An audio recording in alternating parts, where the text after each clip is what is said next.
Bismillah, Alhamdulillahirabbil alamin, wassalatu wassalamu ala asyrofil anbiya'i wa mursalin wa ala alihi wa sahbihi ajma'in, amma ba'du. Pertama-tama, marilah kita panjatkan puja dan puji syukur kehadirat Allah Subhanahu wa Ta'ala yang telah memberikan kita umur sehingga bisa berjumpa kembali dengan bulan suci Ramadan di tahun 2021 ini. Yang kedua, salawat serta salam tak lupa kita haturkan kepada junjungan kita Nabi Muhammad SAW. Ustadz-ustadzah yang saya hormati dan teman-teman yang saya sayangi, saya Alia Kusuma Nurjannah dari kelas 7A. Di bulan suci Ramadan ini tentu ada banyak amalan baik yang dapat kita lakukan, mulai dari puasa wajib, lalu sedekah, zakat, baca Al-Quran, dan masih banyak lagi. Nah, salah satu amalan yang hanya kita temui di bulan suci Ramadan ini adalah sholat tarawih. Nah, pada kesempatan ini saya akan menyampaikan materi tentang behind the scene atau sejarah sholat tarawih itu. Ini saya juga ditemani sama beberapa boneka saya. Ayah, kenapa? Apa sih sholat tarawih itu? Aku kan belum tahu. Oh iya, sholat tarawih itu adalah sholat sunnah yang dilakukan setelah sholat isya hanya di bulan Ramadan. Nah, jumlah rakaatnya 11 atau 23. Jadi di luar bulan suci Ramadan ini kita nggak akan menemukan yang namanya sholat tarawih itu. Wah, istimewa sekali ya. Betul, istimewa sekali. Nah, gimana sih awal mula adanya sholat tarawih ini? Kan kita perlu tahu dong ya awal adanya sholat tarawih. Nah, sejarah sholat tarawih pada zaman Nabi Muhammad SAW ada haditsnya yang bunyinya seperti ini. Saya bacakan ya. Dari Aisyah radhiyallahu anhu, istri Rasulullah SAW, Rasulullah SAW melakukan sholat tarawih di masjid pada suatu malam. Orang-orang bermakmum kepadanya. Nah, malam berikutnya Rasulullah SAW kembali sholat tarawih dan jamaahnya semakin banyak. Pada malam ketiga atau keempat, jamaah telah berkumpul. Tetapi Rasulullah SAW tidak keluar rumah. Ketika pagi, Rasulullah mengatakan, "Aku melihat apa yang kalian perbuat. Aku pun tidak ada uzur yang menghalangiku untuk keluar menemui kalian. Tetapi aku khawatir kalau sholat tarawih itu diwajibkan." Hadits riwayat Bukhari, Muslim, Abu Dawud, An-Nasai, Malik, dan Ahmad. Nah, dari hadits ini kita bisa menyimpulkan pada suatu malam saat itu Rasulullah itu jamaah sholat tarawih di masjid, tapi jamaahnya itu hanya beberapa orang saja. Nah, pada malam berikutnya sahabat yang kemarin malam tuh belum ikut jadi ikut jamaah, dan malam ketiga atau keempat jamaah tuh sudah banyak, sudah penuh, tapi Rasulullah malah tidak hadir. Terus paginya Rasulullah bilang kalau beliau tuh khawatir kalau ada nanti Allah tuh menurunkan wahyu yang berisi perintah mewajibkan sholat tarawih itu. Padahal sholat tarawih kan sunnah ya. Nah, Ramadan berlalu dengan sepi tanpa ada aktivitas sholat tarawih berjamaah di masjid. Dan hal ini itu terjadi sampai Rasulullah SAW wafat. Jadi ternyata awal mulanya sholat tarawih itu dilakukan berjamaah di masjid. Terus Rasulullah melakukannya sendiri di rumah karena khawatir kalau sholat tarawih ini tuh jadi wajib.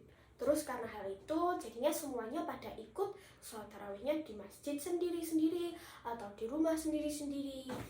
Nah, dan hal ini itu berlangsung hingga masa kekhalifahan Umar bin Khattab. Nah, situasi baru. Beliau Umar bin Khattab mengumpulkan masyarakat untuk sholat tarawih berjamaah bermakmum kepada satu imam. Ada hadits yang memperkuat juga. Saya bacakan haditsnya.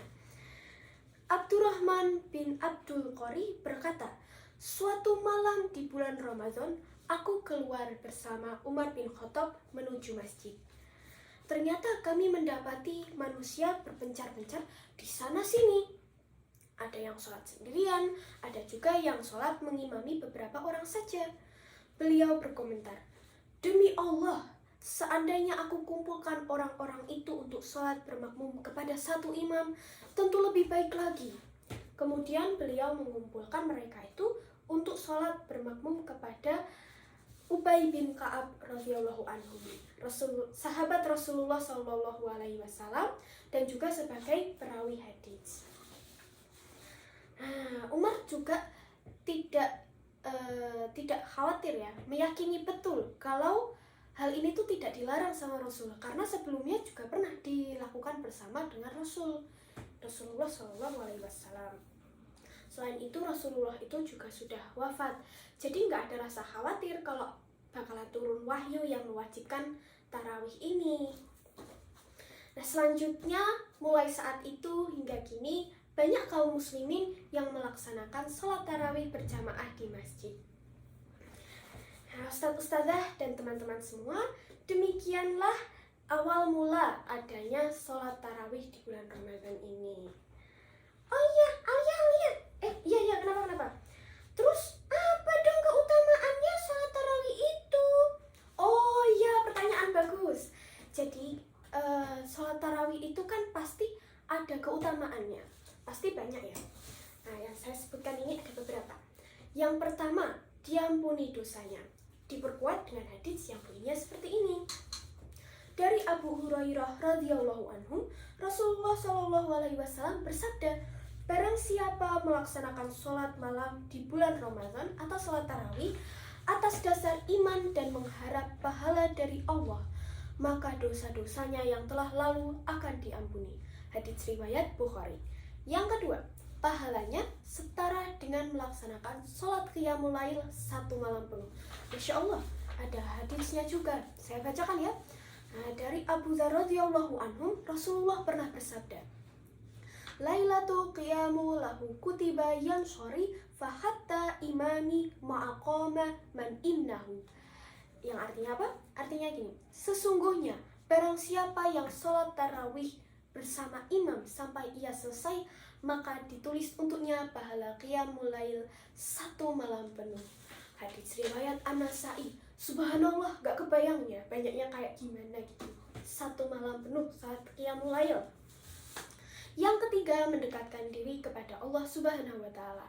Yang keempat, mempererat tali silaturahim dengan sesama muslim. Nah, kalau yang ini tuh kalau sholat jamaah di masjid, ya kan jadi kenal sama tetangganya, atau mungkin nambah kenalan, nambah temen. Nah, sedangkan kalau sholat jamaah di rumah, insya Allah akan mempererat hubungan dengan anggota keluarga. Apalagi saat pandemi begini, pasti kan ya stay at home ya, tidak sering-sering keluar rumah gitu. Jadi jangan ragu untuk menghidupkan malam bulan suci Ramadan ini dengan sholat tarawih berjamaah. Bisa di masjid dengan mengikuti protokol kesehatan, bisa juga di rumah jamaah bersama keluarga. Insya Allah tetap barokah. Semangat sholat tarawihnya ya. Nah, sekian sedikit bahasan mengenai sejarah sholat tarawih. Kurang lebihnya mohon maaf, karena yang benar datangnya hanya dari Allah Subhanahu wa Ta'ala.